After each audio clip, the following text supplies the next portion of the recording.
Melanjutkan cerita pada episode sebelumnya, di mana Lembu Sora, sang pahlawan besar Majapahit, dia dianggap berkhianat karena aksinya membunuh Kebo Anabrang demi menyelamatkan keponakannya sendiri, yaitu Ranggalawe. Bagi yang belum nonton, silahkan klik link di atas atau cek link di deskripsi pada video ini. Kemudian di awal cerita pada episode ke-28 ini diperlihatkan Arya Dwi Pangga yang baru keluar dari dasar jurang. Dia keluar dengan perasaan dendam yang sangat besar. Dia hendak mencari Arya Kamandanu. Kematian di setiap langkahku. Tapi Sang Prabu juga telah mengampuni Dewi Martaraga dan Tirtawati. Bahkan Gusti Kuda Anjampiani, putra Kakang Ranggalawe, diberi tanah perdikan di dekat Tuban. Itu siasat, supaya keturunan Ranggalawe tidak menaruh dendam. Kemudian scene pun berganti. Terlihat orang-orang bekas anak buah Ranggalawe. Mereka menjadi buronan Majapahit. Kini hidup mereka terlunta-lunta di dalam hutan menjauhi kota raja. Mereka membawa upeti. Mungkin mereka rombongan dari Lasem atau dari Boja yang mau mengirim upeti ke kota raja. Bagaimana? Kita harus hidup. Untuk itu, kita harus terus-menerus menambah bahan makanan. Juga kita perlu pakaian. Sudah lebih dari 3 tahun kita hidup seperti binatang yang hanya menyantap ayapan. Kita akan jadi perampok, Jarawaha? Iya, kita sangat kepepet. Bekas anak buah Ranggalawe yang kini hidup sebagai buronan, mereka terpaksa harus merampok atau menjarah upeti yang akan dikirimkan kepada raja demi menyambung hidup mereka. Singkat cerita, sesuai dengan kesepakatan bersama, mereka akan menyerbu dan menyergap orang-orang yang akan ke kota raja itu pada malam hari. Kemudian penyerbuan dan penjarahan pun dilakukan.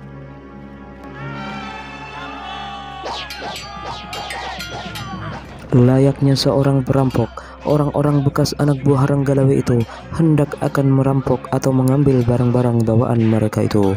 Kemudian di tengah-tengah pertarungan, tiba-tiba ada Empu Tong Bajil dan juga Dewi Sambi yang turut membantu dalam perampokan malam itu. Kemudian karena sangat terdesak dan tidak mungkin mereka menang dari para kawanan perampok itu, salah satu dari mereka ditugaskan untuk lari ke kota raja melaporkan kejadian ini. Tunggu, tidak usah dikejar. Siapa kalian? Berani memerintah kami? Bukan hanya kalian yang membutuhkan harta jarahan ini. Kami juga. Saya tidak suka cara kalian. Dan jangan salah, kami bukan rampok. Kami pejuang-pejuang Tuban. Oh, rupanya kalian anak buah Ranggalawe. Aku bisa mengerti kenapa kalian begitu dendam terhadap sekutu-sekutu Majapahit. Siapa sebenarnya Kisanak? Orang yang sangat menaruh dendam kepada semua orang Majapahit. Bagaimana kalau kita bergabung? Kalian semua menjadi anak buahku. Kurang ajar. Siapa yang sudi jadi anak buah kalian? Kalau mau, kalianlah yang jadi anak buahku. Tidak mungkin, Kisanak. Dari segi apapun, kalian hanya pantas menjadi anak buah kami.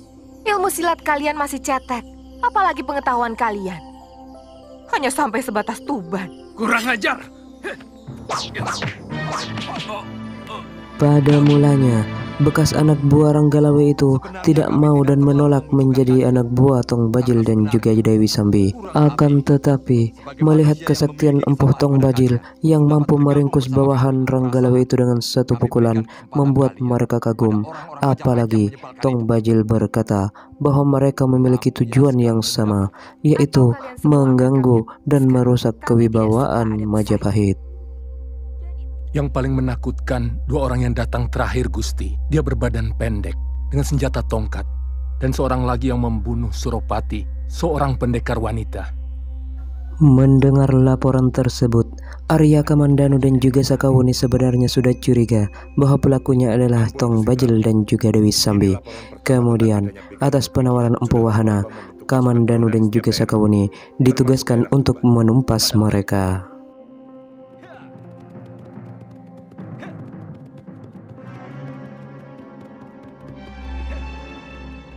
Kemudian scene pun berganti, diperlihatkan markas Tong Bajil dan juga bekas anak buah Ranggalawe dibuat kebingungan dan juga panik karena ada segerombolan orang seperti pasukan lengkap bersenjata menuju kediaman mereka. Ternyata itu adalah Garangan, sahabat dari Empu Tong Bajil. Maksud kedatangan mereka adalah mereka ingin bergabung dan menyatukan kekuatan mereka.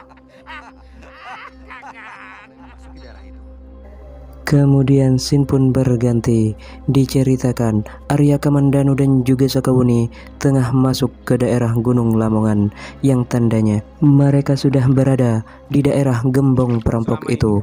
Kemudian diperlihatkan juga Empu Tong Bajil dan juga Garangan berada di tempat itu, dan kemudian mereka pun bertemu. Ternyata kita ketemu lagi, anak muda. Rupanya Dewata sengaja mengirimkan pedang itu untukku. Jangan mimpi, Tong Bajil. Hari ini barangkali akan menjadi hari naas bagimu. Dan lalu pertarungan antara mereka pun tidak bisa dielakkan kembali. Arya Kamandanu langsung menarik pedang naga puspa dan Empu Tong Bajil pun bersiap dengan tongkat sakti penjabut roh itu. Ini merupakan kali kedua Arya Kamandanu bertarung melawan Empu Tong Bajil, di mana yang pertama Arya Kamandanu kalah karena dia dikeroyok oleh Dewi Sambi, Empu Renteng, Tong Bajil dan para pasukan dari Kediri. Kemudian di pertarungan yang kedua ini berlangsung dengan adil, yakni 1 lawan 1, Sakawuni melawan Garangan, Arya Kamandanu melawan Empu Tong Bajil.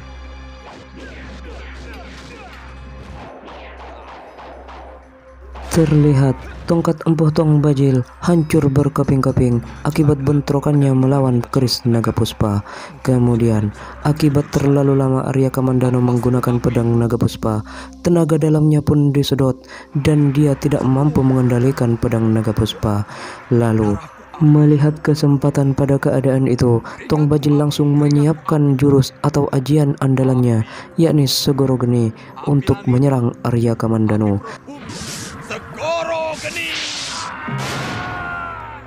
Dan untuk kedua kalinya Arya Kamandanu terkena oleh ajian yang sangat sakti itu. Kemudian pedang naga puspa berhasil berpindah tangan dan direbut oleh Empu Tong Bajil. Empu Tong Bajil merupakan pendekar yang sangat sakti dan dia merupakan salah satu pendekar dengan ilmu tenaga dalam yang begitu kuat. Tidak heran bahwa dia juga mampu memegang pedang naga puspa. Kemudian ketika dia hendak membunuh Arya Kamandanu, langkahnya terhenti karena sebuah syair yang mampu merusak konsentrasinya. Dan seluruh gerahamnya hampir rontok memamah biang. Sapi-sapi mengajar anak sapi untuk terus merasa lapar. Diam! Syairmu lebih butut dari pakaian dan rambutmu. Setiap melihat pandangan ke dalam perutnya. Kurang ajar! Empu Tong Bajil yang sangat terganggu oleh kedatangan pendekar aneh itu langsung menyerang pendekar itu tanpa ampun. Dan kemudian ketika Tong Bajil hendak membacakan mantra untuk membuat jurus Segoro Geni, dia tidak bisa berkonsentrasi dan jurusnya pun gagal. Akhirnya untuk kali ini Empu Tong Bajil harus lari dari medan laga. Lain waktu kau akan kulibas, Tong Bajil. Ternyata nyalimu kerdil seperti tubuhmu.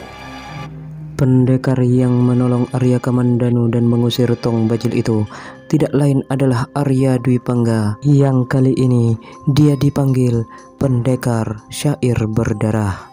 Kali ini dia menolong Arya Kamandanu karena dia tidak rela Arya Kamandanu mati di tangan orang lain, dan dia ingin membunuh Arya Kamandanu dengan tangannya sendiri. Dwi Pangga meninggalkan Kamandanu di tepi sungai dan berharap suatu saat Kamandanu pulih dan dia berhasil membalaskan dendamnya. Kemudian Sakawuni yang tadinya pingsan akibat syair dari pendekar syair berdarah itu tiba juga di tepi sungai dan menolong Arya Kamandanu.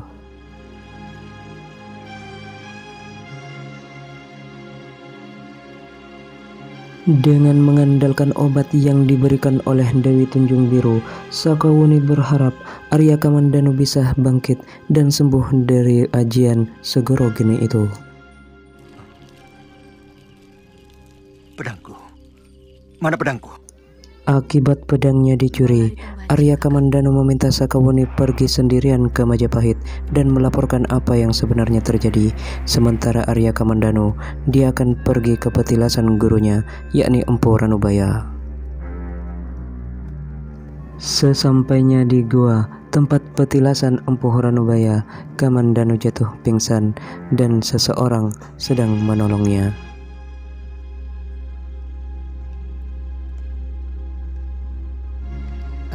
Kau lupa padaku, Kamandanu? Saya pernah dengar suara itu. Sering. Sangat sering.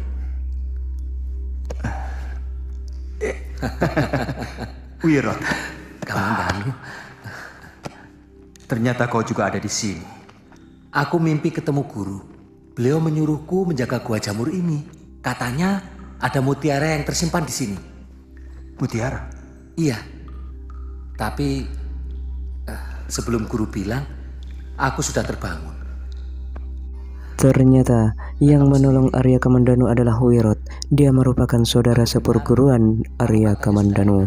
Kemudian Arya Kamandanu menceritakan segala yang dia alami tentang Majapahit, tentang gurunya, dan juga tentang pedang yang dibuat gurunya, yaitu pedang naga puspa yang kini telah dicuri oleh Empu Tong Bajil. Kemudian dalam tidurnya Arya Kamandanu bermimpi. Kamandanu, Kamandanu. Guru, saya dengar suaramu. Aku di sini, Kamandanu. Maafkan saya, Guru. Pedang pusaka naga puspa yang Guru titipkan kepada pendekar lo telah direbut orang. Tidak apa. Apakah tidak berbahaya kalau pedang pusaka itu dipegang oleh pendekar yang jahat? Tidak ada seorang pun yang bisa menggunakan pedang pusaka itu kalau dia tidak menguasai jurus ilmu naga puspa tingkat kelima. Kalau begitu pun saya tidak mampu? Bukankah Guru hanya mengajari saya sampai tingkat kedua? Ya, karena kamu tidak sungguh-sungguh mempelajari jurus itu. Kamu lebih suka keluyuran. Maafkan saya, Guru. Kalau begitu apa yang harus saya lakukan untuk mengambil kembali pusaka buatan Guru? Aku akan meninggalkan mutiara ilmu yang harus kalian pecahkan sendiri rahasianya. Di mana mutiara itu, Guru?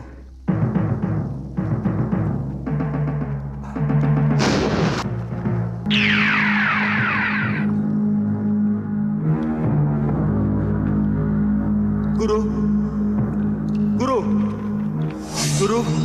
Guru. Empu Ranubaya tidak memberitahukan kepada Kamandanu di mana ia menyimpan mutiara ilmu yang dia maksud itu. Rupanya Arya Kamandanu dan juga Wirotlah yang harus memecahkan teka-teki dari mutiara ilmu ini. Beliau mengatakan padaku, beliau menyuruh aku untuk mempelajari mutiara ilmu tersebut. Walah, ilmu apa lagi? Yang dulu saja saya udah nggak sanggup ya. Wirot, aku yakin mutiara itu menyimpan sisa dari jurus naga puspa yang belum selesai aku pelajari. Naga puspa? Ya, aku tidak sanggup berlatih ilmu itu. Baru tingkat pertama, napasku hampir pedot. Mutiara ilmu yang dimaksud oleh Empu Ranubaya benar-benar harus dipecahkan oleh Arya Kamandanu jika dia ingin pedangnya berhasil dia rebut kembali. Kemudian keesokan harinya, Kamandanu menyisir segala area pada gua ini. Dia mencari mutiara ilmu yang dimaksud gurunya itu.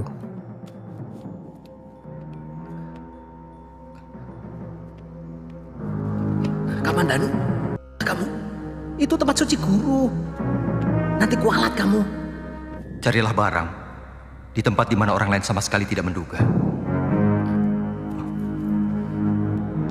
Wirot, coba dengar.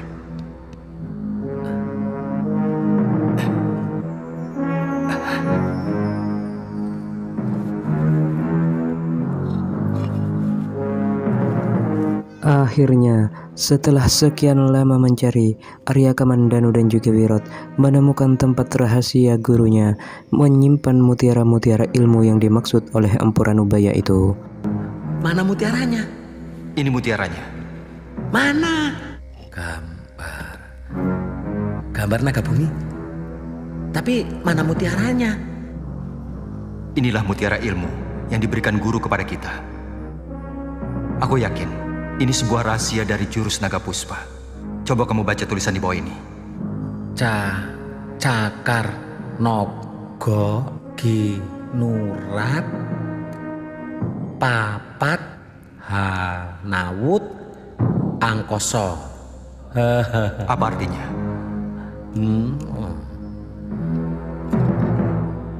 Lunggah Kapulungan.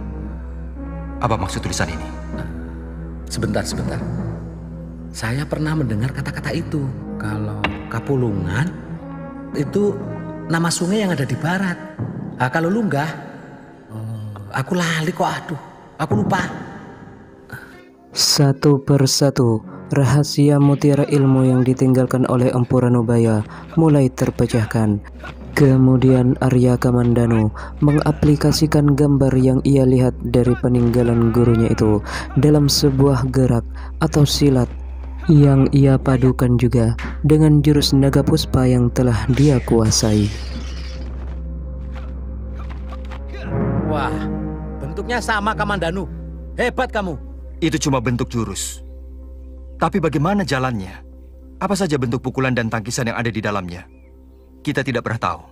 Mungkin benar katamu, bahwa mutiara ini berisi lanjutan dari jurus naga puspa yang sudah kita pelajari. Tapi bagaimana caranya mengurai gambar dan tulisan yang sulit dimengerti itu? Ini yang membuat aku bingung. Guru. Jadi orang kok senangnya bikin teka-teki. Kemudian, scene pun berganti. Terlihat Sakawuni sudah memasuki kota Raja Majapahit.